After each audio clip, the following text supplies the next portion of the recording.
If you go into a tea kiosk in Thika today, what you will hear is that Ruto is a one-term president.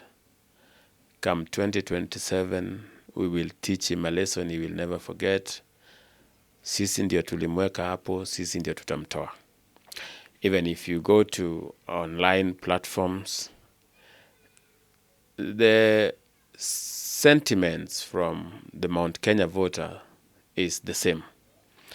It appears they have reached a conclusion that Ruto has betrayed them, which I said he hasn't. But they are persuaded that Ruto has betrayed them in ways that they couldn't believe. And for that reason, they have decided he must be a one-term president. And the emotions are high, and they believe they can send Ruto home. I want to discuss with you the only way Mount Kenya voters can get their revenge against Ruto and make Ruto a one-term president. If you're interested in that subject, stay tuned. If you are watching for the first time, take a moment, subscribe to the channel so that you don't miss similar videos. Otherwise, let me just share with you the only way the Mount Kenya voters can get rid of Ruto come 2027. You see, I told you when I engage my friends from Murima, especially the few that can go past the emotions and then we just get into facts, they tell me that they are going to endorse Kalonzo Musyoka as their presidential candidate, and they are persuaded they have over 8 million votes. And this over 8 million votes, if they were to combine them with the Kamba votes, then they would win against Ruto come 2027. But ladies and gentlemen, that is not how politics work. 3 communities in Kenya influence who becomes president. And the 3 communities are Kikuyus, Luos, and Kalenjins. So how do they influence? When 2 of them combine forces, whoever they support becomes president. Now, this is not some theories, ladies and gentlemen. This is some verifiable fact. In 2002, Kikuyus and Luos voted together. They supported somebody called Mwai Kibaki. That person, ladies and gentlemen, won the election overwhelmingly.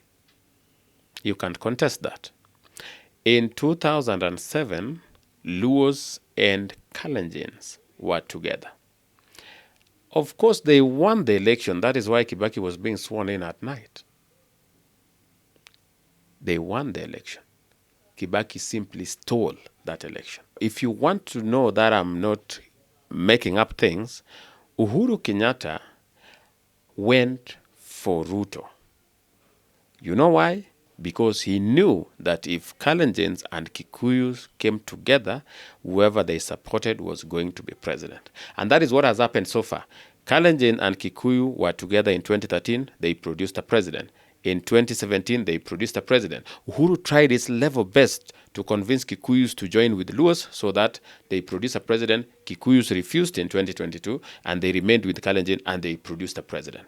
So the only way that Murima teaches Ruto a lesson is if they can convince either Kalenjins to join them against Ruto, which is very difficult, or convince Luos to join them against Ruto, which is easy if, let's say, they can convince Raila that we will support you. If Raila was to vie, for instance, let's say he doesn't endorse Ruto for 2027, chooses to vie instead. He goes for the seat, and Kikuyu say, as a way of punishing Ruto and teaching him a lesson, we are going to vote for Raila, even though we don't like Raila. Even though we don't like Raila, but we want to punish Ruto. We want to teach Ruto a lesson. We want to make him a one-term president. They'll tell Raila, we are endorsing you for 2027. You have our vote. So if Kikuyus can manage to convince Raila Odinga to vie come 2027, that they will support him, that will give you Kikuyus and Luos. And a combined force of Kikuyu and Luo will produce a president without a doubt. That is why, ladies and gentlemen, you are seeing Kikuyus praying openly that Raila should fail. There you see. But some of them are also very open and candid and telling you that we want him to fail so that we support him come 2027 to teach Ruto a lesson. That is the only way Murima can punish Ruto come 2027, if they convince Luos to vote with them.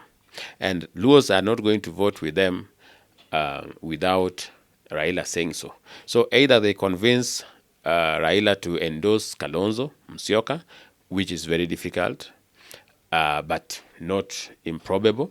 So if they convince Raila to vote for, to tell Luos to vote for Kalonzo Musyoka, it is the same as if Raila was vying. Luos will still join with Kikuyus and vote for Kalonzo, and Kalonzo would defeat Ruto. That one I can tell you. But if they don't succeed convincing Raila to join them, then there is no way Kikuyus can punish Ruto come 2027. The only way Kikuyus can punish Ruto come 2027 is if they convince Raila to support them, or they convince Raila to vie with their support. Otherwise, any other scenario, if Raila decides to endorse Ruto, as I've told you in a video before, that is a done deal. Ruto will win by a landslide without the support of Mount Kenya. If Raila chooses to vie on his own against the wishes of Kikuyus, and Kikuyus support somebody else, he might become number 1 or number 2, but not with 50% plus 1, which means we will go for a rerun. In that rerun, Ruto, to punish now these people who are trying to punish him, he might just endorse Raila. That would be a big blow to the Mount Kenya with their candidate Kalonzo Musyoka. So I think that makes sense. The only way they win is if they convince Raila to either endorse Kalonzo or vie with their support. Otherwise, there is no way watu wa Murima are going to punish Ruto.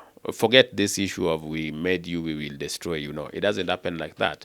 It is a matter of votes. It's a matter of numbers. And numbers are, Mount Kenya has serious numbers, but not enough to get rid of a candidate on their own. They need support either from Kalenjin or from Luos. And if they don't get either, they cannot remove Ruto.